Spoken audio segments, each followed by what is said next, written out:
Hey everyone, before we get started, make sure to subscribe to my channel.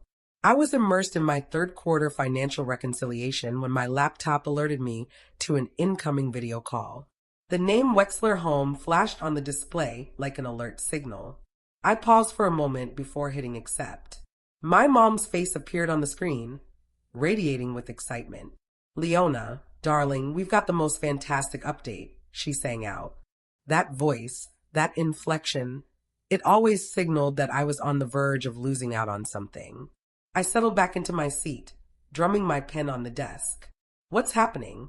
Dad popped up next to her, beaming as if he'd hit the jackpot. "You remember how Bryn's been fretting about the wedding? It's all sorted out now." "Oh," I responded cautiously. Mom pressed her palms together. "We offloaded your lake house." The world seemed to spin. "You did what?" "Your lake house?" she echoed, as if I might have misheard. "We received a fantastic bid over the asking price, and it's ideal.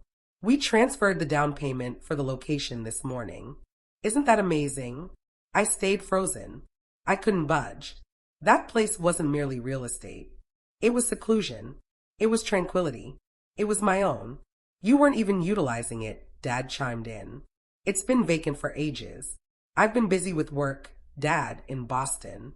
Not lounging around." "Precisely," Mom piped up. "So why allow an entire home to sit idle? Bryn merits a stunning ceremony, and this ensures she has all she's envisioned. It's your present to her." Something inside my chest constricted and sealed shut. "That's great," I forced out. Mom applauded. "I knew you'd get it. You've always been so giving." "Bryn's going to be over the moon," Dad contributed. "She already is," Mom noted. "She selected her gown yesterday. Wait till you view it. It's manually embroidered silk from Italy." They continued chatting, grinning as though we were organizing a getaway and not dismantling my existence. I observed their expressions brimming with joy, completely unaware. "Anyway," Mom said, repositioning the camera, "we just wanted to pass along the positive update." "Love you, darling. Love you," I answered with rehearsed composure and tapped to terminate the call. The quiet that ensued was more deafening than any words they'd uttered. I shut my laptop and grabbed my phone. There was just one individual I had to reach out to. I purchased the lake house at age 28. By myself. No one to co-sign. No accolades from family. Just me, a property attorney, and a banker who addressed me as sir in the emails. It rested on a serene stretch of Lake Champlain, featuring a broad veranda and a pier that extended out like a defiant chin. I decorated it gradually, with used books, a faded armchair, handmade throws from a Vermont craftsman who never recalled my name. It wasn't opulent, but it belonged to me. The sole area free from remorse, demands, or pretense. I didn't inform my family until half a year later, and when I did, my mother scarcely glanced up from her puzzle. "Must be nice," she'd remarked. That was the initial month I began forwarding funds home. It started subtly, $300 occasionally, a credit card bill now and then, Bryn's school fees, the hot water system, Dad's vehicle rental. By year 2, it became routine, programmed, laundered via anonymous accounts and digital payments. I never brought it up. They never inquired about the source. It was simpler for them that way. Eventually, I quit tracking it. I also ceased going to the house. It pained less to picture it immaculate and undisturbed than to go back and discover it burdened with others' demands. But one detail I couldn't overlook was what I'd arranged. 18 months post-purchase, I shifted the title to a holding entity I'd established in graduate school, Wexmont Holdings. It lay inactive until I assigned it this role. Nobody else was aware, not even Natalie. I didn't do it anticipating theft from them. I did it because deep inside I sensed they could. I fired up my laptop and accessed the secure drive. All of it was there. The initial title, the reassignment documents, the tax records, a discreet safeguard concealed openly. Then I dialed Natalie. Natalie answered after 2 rings. "Leona." "Whoa. It's been a while. I need a favor," I stated. "Something in the legal realm. Something major." She didn't hesitate. "I'm all ears. I believe my parents just disposed of a property they had no right to." There was a beat. "Say that again." I laid it all out.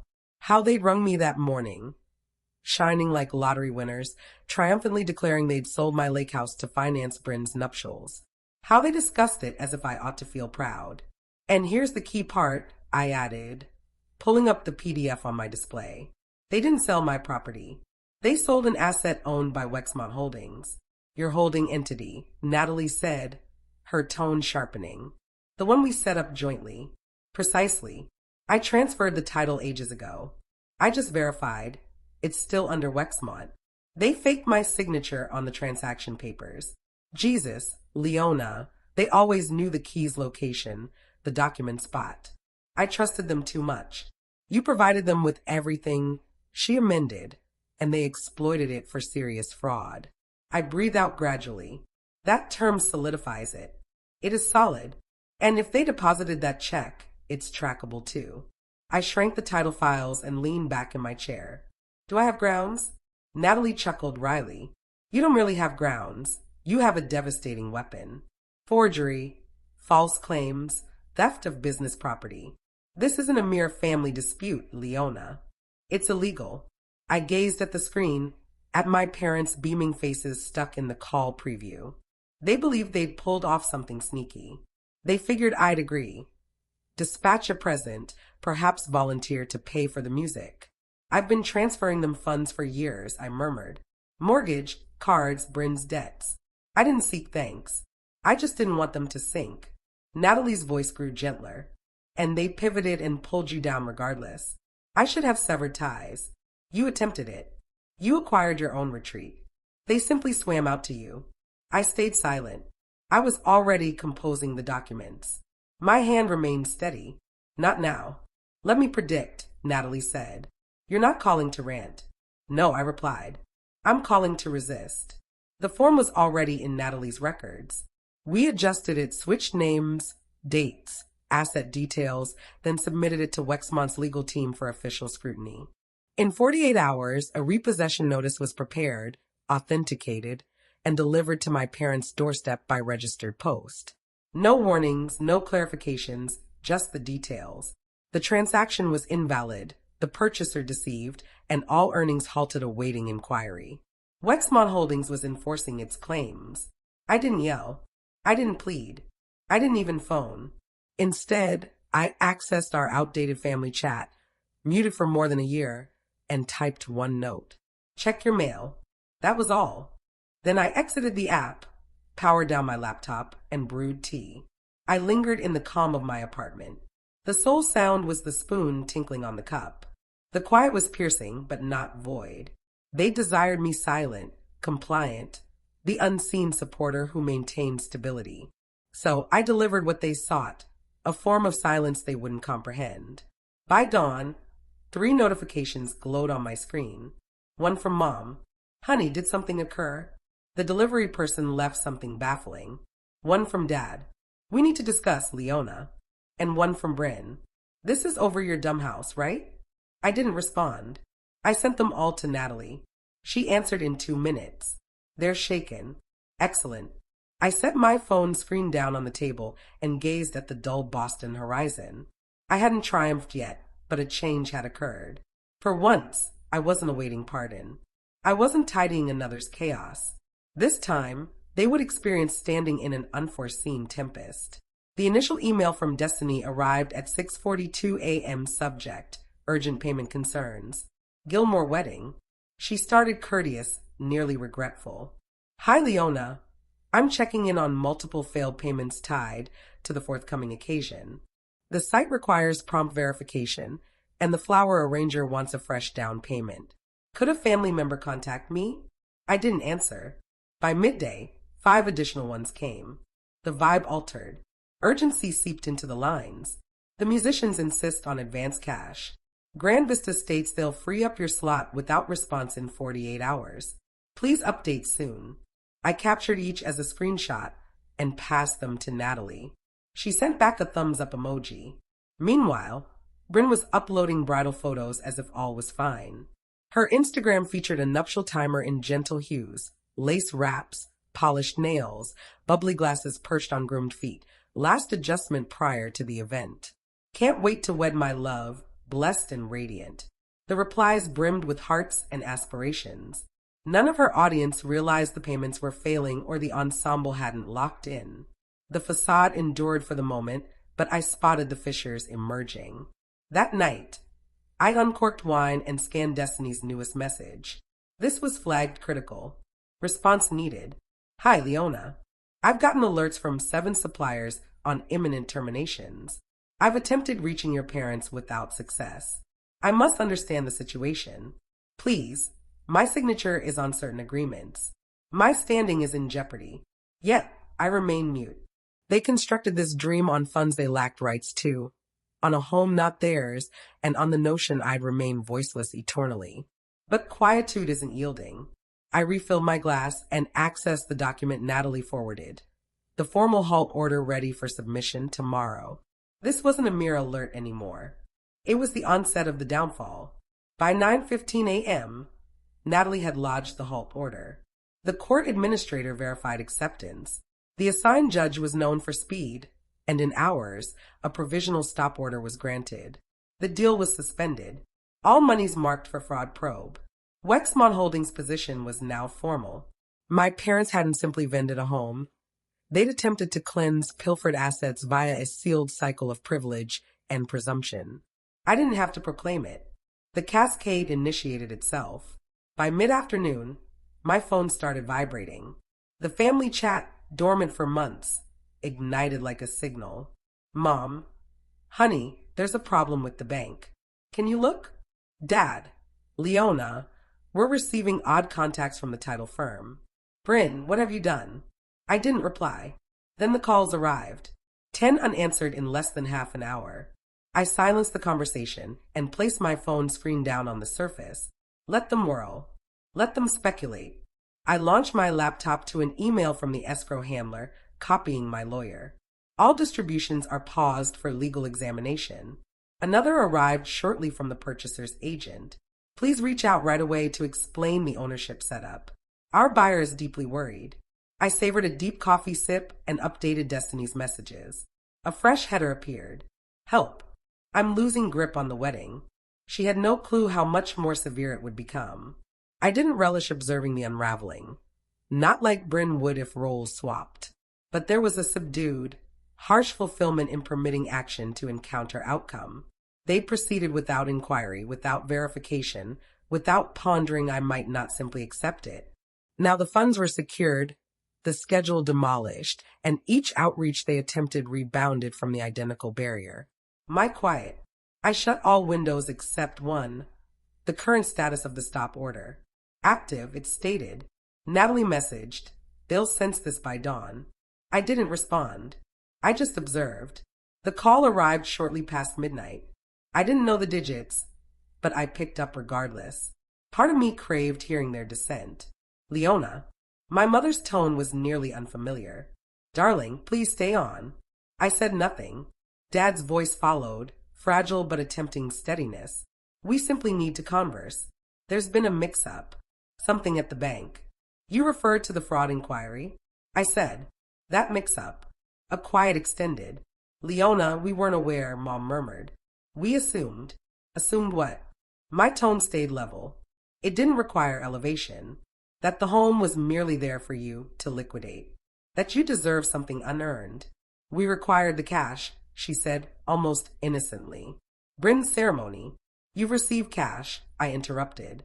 What about $800 monthly for 4 years, your home loan, your plastic, auto installments, half of Bryn's education? More quiet. I figured it came from kin, Dad whispered. It did, I said. The one you nurtured. The one you instructed to be functional, not cherished. Mom began sobbing, noisy, gasping cries. We didn't realize it was you. No. You avoided realizing, because acknowledgement would force guilt over the simplicity of taking. We were merely maintaining stability, Dad said. You're succeeding so much, and that's why you believed I wouldn't detect your theft. Don't phrase it that way, Mom wept. We're kin. No, I said gently. You didn't nurture a child. You nurtured a backup plan. There was no shouting from them. No defenses remaining. I was your protector, I said, and you pilfered from her. I disconnected, not from rage, but because nothing remained to express. My phone illuminated again instantly. I turned it off and lingered in the shadows, the only noise my breathing. They weren't contacting to rectify. They were contacting because they'd finally grasped what losing me entailed. The news title emerged locally 2 days pre-hearing. Bryn's kin charged with property scam to bankroll $120,000 nuptials. I didn't release it, but I didn't halt it. Destiny, the coordinator, provided a media statement, emotional, furious, claimed she'd been deceived, left with hefty supplier deficits and tarnished credibility. The feedback was harsh. Compassion didn't favor Bryn. In the courtroom, the accuser presented all. The counterfeit signatures, the unlawful disposal, the monetary path leading to Wexmont Holdings. They summoned me to testify initially. I spoke straightforwardly. No weeping, no retribution, just figures, chronologies, and proofs. My parents occupied the defense spot, rigid and ashen. Their attorney offered little. There was little to offer. Then Bryn testified. She endured 3 minutes before crumbling. She's envious, she yelled, gesturing toward me. She's forever been envious. She couldn't tolerate my happiness turn. Miss Wexler, the judge cautioned. She rejects family. She merely aims to destroy all. Guards were advancing before the judge commanded. They led her away as she toppled her seat. The space fell quiet once more. The judge addressed my parents. Mr. and Mrs. Wexler, you didn't solely breach the law. You breached confidence. You didn't request. You didn't alert. You imitated your daughter's signature and handled her asset like a kin cash machine. Mom's lip quivered. Dad merely gazed downward. When you mimicked her name, the judge stated icily, you surrendered the privilege to label yourselves her kin. The gavel struck. Accusations were lodged. Penalty to ensue. Outside, lenses awaited. I uttered nothing. Just proceeded beyond journalists, beyond flashes, beyond the courthouse entry. I didn't sense victorious, but I sensed concluded. The lake house appeared identical.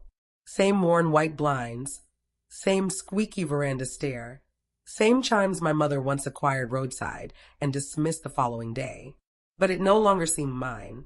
I strolled through every space deliberately. The decor remained as I'd abandoned it, whole, undisturbed. But the atmosphere had altered. It carried the scent of recollection, not residence. Each nook contained a specter of prior solace. Now it merely evoked how readily solace can be weaponized. I halted near the bookcase, digits skimming a book's edge I'd revisited one extended winter hiatus. I once envisioned in this home, plotted tomorrows, inhaled freely. Then I recalled the call, where they announced its loss as if it never signified. I perched on the bed's rim and viewed the lake, motionless as a mirror. It had been my haven, my evidence I could construct independently. Now it was merely a container of another's presumptions. I rose, retrieved the key set from my pocket, and returned to the kitchen. No theatrical move, no bang. I just set the keys on the counter, a subdued departure from a spot that no longer required me and that I no longer required. I secured the door after me and didn't glance rearward. Back in Boston, I settled on my apartment floor and accessed my directory. One after another, I erased them. Mom, Dad, Bryn, each relative who dispatched remorse-tinged notes on preserving kin unity. It didn't hurt. It resembled purging. Then I initiated a fresh account at a modest credit union unreachable by my history. No shared approvals, no automatic shifts, solely mine. When the call arrived, I nearly directed it to messages, but I responded. This is Detective Rowe, the voice announced. I believed you'd appreciate knowing your matter is sparking others. We've gotten 3 additional grown kids reporting monetary mistreatment post your session. They viewed your account. For an instant, I stayed mute. Then I said, good. Occasionally, it requires one individual ready to raise it all. I didn't raise it, I clarified. They did. I merely ceased protecting them from the fallout. He hesitated, then ended the call. I eyed the display a bit more, then deactivated it. That evening, I assembled a compact bag. I informed no one of my path. No one required knowledge. The sole goal that counted was a place they couldn't pursue. At dawn, I embarked a train northward. I lacked a location, just a concept. the foliage smeared by the pain, and for the initial time and ages, I wasn't assessing another's requirements. I wasn't verifying my funds to amend another's error. The device in my lap stayed silent. No one knew my whereabouts. No one anticipated a thing. And for the first time ever, that quiet didn't resemble banishment. It resembled liberty.